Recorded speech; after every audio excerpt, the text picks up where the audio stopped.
V9 news స్వాగతం. నా పేరు కిరణ్ కుమార్. హెడ్లైన్స్. విశాఖ దక్షిణ నియోజకవర్గం ఎక్స్ ఎమ్మెల్యే వాసుపల్లి గణేష్ కుమార్ ఆధ్వర్యంలో సుమారు 100 మంది జన సైనికులు తీర్థం పుచ్చుకున్నారు.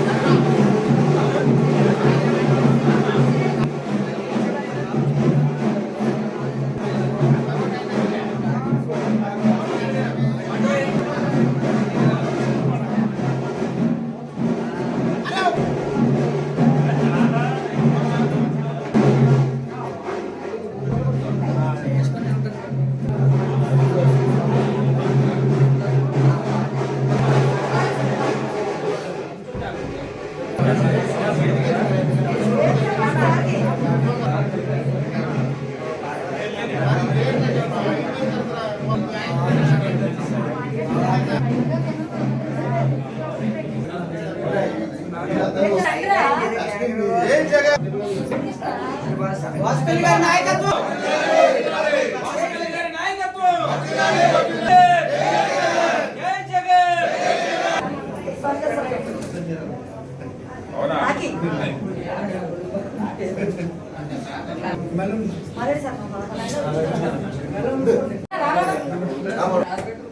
వాసుపల్లి గారి నాయకత్వం,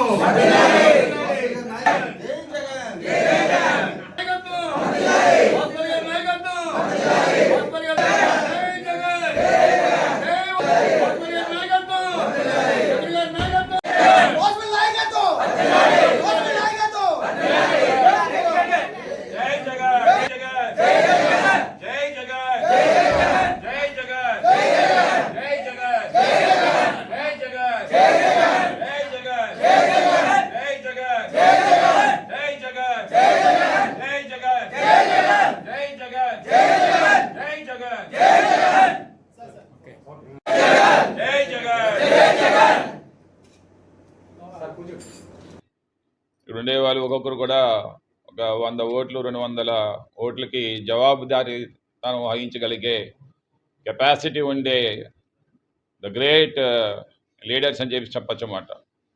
ఎందుకంటే నాకు తెలుసు రెల్లి కులస్తులందరూ కూడా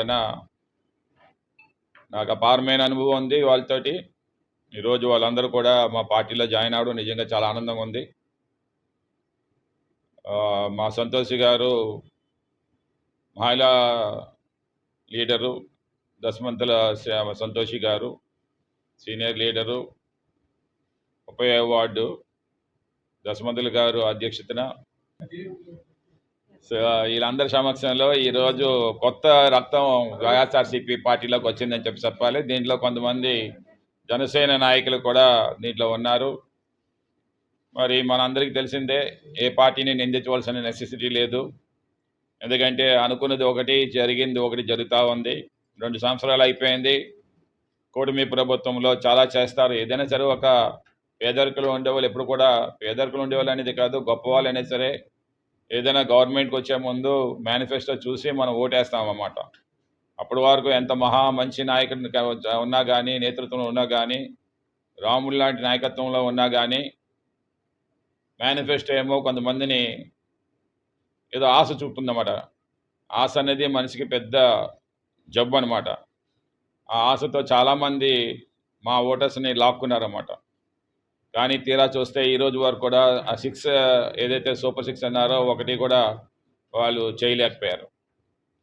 తర్వాత మేము చూస్తూ ఉన్నాం, ఇప్పుడే మొన్న ఫిషింగ్ హార్బర్లో జరిగిన ఇన్సిడెంట్ కూడా గవర్నమెంట్ ఏమో గాడి తప్పిందని చెప్పి అనొచ్చన్నమాట.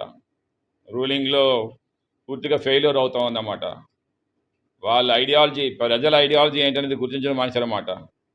They are going according to the parties ideology. కూటమిలో తెలుగుదేశం పార్టీ ఐడియాలజీ ఏది ఉందో ఆ పార్టీ ఐడియాలజీ ప్రకారం వెళ్తూ ఉంది. కానీ ఏ గవర్నమెంట్లోకి ఏ పార్టీ వచ్చినా సరే ప్రజల ఎజెండానే పార్టీ ఐడియాలజీ అవ్వాలి. మనకి ఏది జరిగితే మంచిదే అని చెప్పి మనం చూసుకోకూడదు. ప్రజలకు ఏం జరిగితే అది మంచిదే అని చెప్పేసి అదే ఎజెండాగా తీసుకునే నాయకుడే అసలు సిసలైన నాయకుడు. ఆ నాయకుడు ఎవరంటే స్వర్గీయ ఎన్టీ రామారావు గారు. అప్పుడు ఆ తర్వాత డాక్టర్ వైఎస్ రాజశేఖర రెడ్డి గారు. ఆ డాక్టర్ వైఎస్ రాజశేఖర రెడ్డి తర్వాత వచ్చిన నాయకుడు జగన్మోహన్ రెడ్డి గారు. అందుకే ఆ నేతృత్వం కావాలని చెప్పేసి వీళ్ళందరూ కూడా ఈరోజు ఈ పార్టీలో జాయిన్ అవ్వడం జరిగింది. తప్పకుండా వారందరూ కూడా న్యాయం చేస్తాము. వాళ్ళకి న్యాయం చేయడం కాదు, వాళ్ళ తరపున ఎవరెవరు ఉన్నారో వాళ్ళ ఊరందరికీ కూడా న్యాయం చేసేలాగా మా వైఎస్ఆర్సీపీ పార్టీ పనిచేస్తుందని చెప్పేసి ముఖ్యంగా వాసుపల్లి గణేష్ కుమార్ వారికి ఇచ్చిన మాటని నిలబెట్టుకునే మనిషిని నేను. ఒక మాటకి కట్టుబడి ఉంటాను ఎప్పుడు కూడా. ఆ రకంగా ముందుకు తీసుకొని వెళ్తామని చెప్పేసి తెలియజేస్తున్నాను. జై జగన్. 30 వార్డు నుంచి మాట్లాడుతూ ఉన్నాను. ముందుగా పెద్దలైన ఎమ్మెల్యే సార్కి నా నమస్కారములు. ఎక్స్ ఎమ్మెల్యే గారికి నా నమస్కారం. మాకు ఎమ్మెల్యే సార్, మాకు మీరే ఎమ్మెల్యే. పెద్దలైన 30 వార్డు నుంచి లీడర్స్ అందరికీ, రవితేజ్ అన్నయ్య గారికి, వార్డు ప్రెసిడెంట్ దశమంతులు గారికి, చిన్ని గారికి, కోన శంకర్ గారికి, దిలీప్ గారికి, రామలక్ష్మి, రాము గారికి, ఎర్నమ్మ గారికి అందరికీ నా నమస్కారములు. బంగారమ్మ గారికి నా నమస్కారములు. 30వ వార్డులో నుంచి ఒకప్పుడు మేము ఆటో వెళ్ళడానికి కూడా చాలా కష్టంగా ఉండేది. మా వీధిలో ఈ భుజాల పైన ఒక పేషెంట్ ఎవరైనా వస్తే ఈ భుజాల పైన ఈ అరచేతుల మీద పట్టుకొని వెళ్ళేవారం మేము. అలాంటిది ఈ రోజుకి మాకు ₹1 కోటి విలువ చేసే ఒక గొప్ప గిఫ్ట్ని ఇచ్చారు మన వాసుపల్లి సార్ గారు. కాబట్టి ఈరోజు మేము బైకులు కూడా పెట్టుకుంటున్నామంటే ఈ వాసుపల్లి సార్ దయవగల్లే. కాబట్టి ఒకప్పుడు బైకులు కూడా పోయేవి మా వార్డులో.